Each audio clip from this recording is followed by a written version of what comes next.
because in Israel, self-criticism is a way of life, and we also accept that criticism is part and parcel of the conduct of international affairs.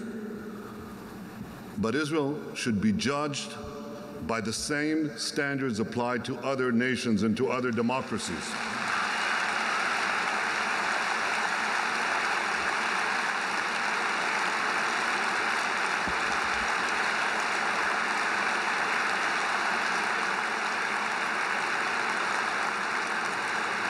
Sometimes I think there's a triple standard. One standard for the dictatorships, a second standard for the democracies, and a third standard is a standard for Israel.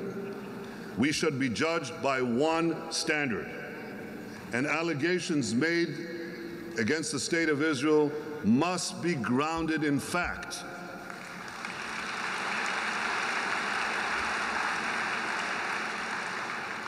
One allegation that is not grounded in fact is the attempt to describe the Jews as foreign colonialists in their own homeland.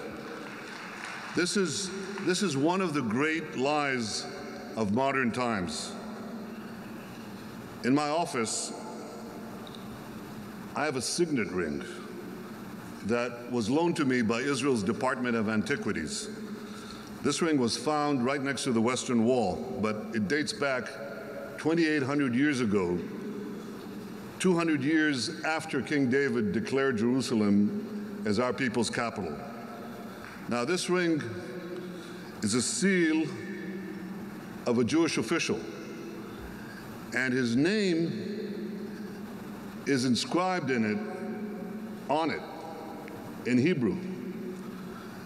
The name is Netanyahu ben Yoash. Now that's my last name. My first name, Benjamin, dates back 1,000 years earlier to Benjamin, the son of Jacob. One of Benjamin's brothers was named Shimon, which also happens to be the name of my good friend Shimon Peres, the president of Israel.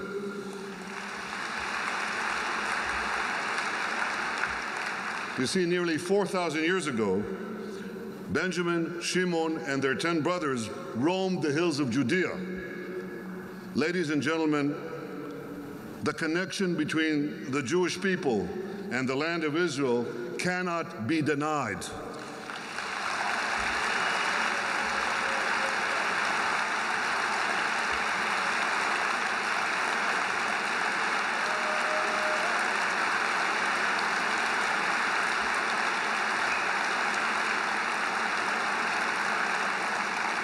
The connection between the Jewish people and Jerusalem cannot be denied.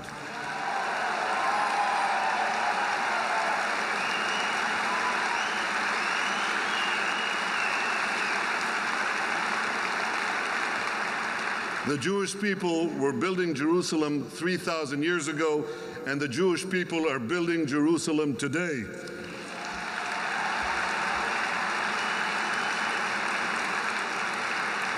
Jerusalem is not a settlement, it's our capital.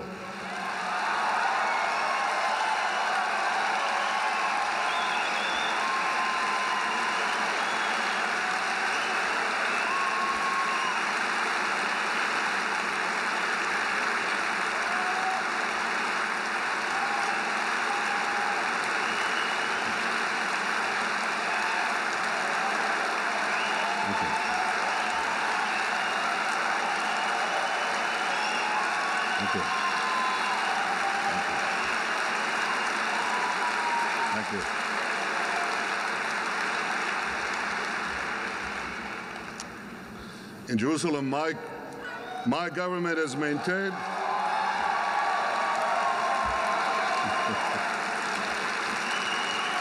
Thank you.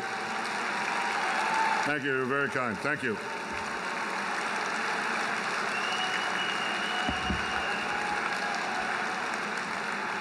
In Jerusalem, my government has maintained the policies of every single Israeli government since 1967, including those led by Golda Meir, Menachem Begin, and Yitzhak Rabin.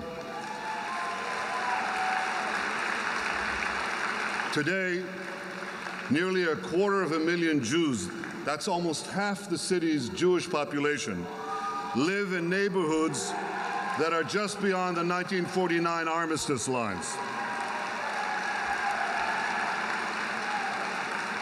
All these neighborhoods are within 5 minutes from the Knesset. They are an integral and inextricable part of modern Jerusalem. Everyone knows, everyone,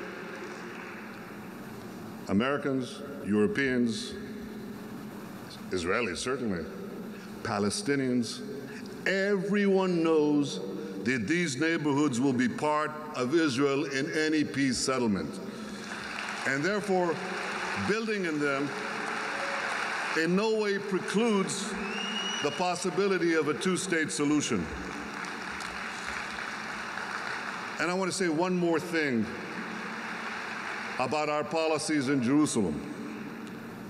You know, nothing is rarer in the Middle East than tolerance for the belief of others.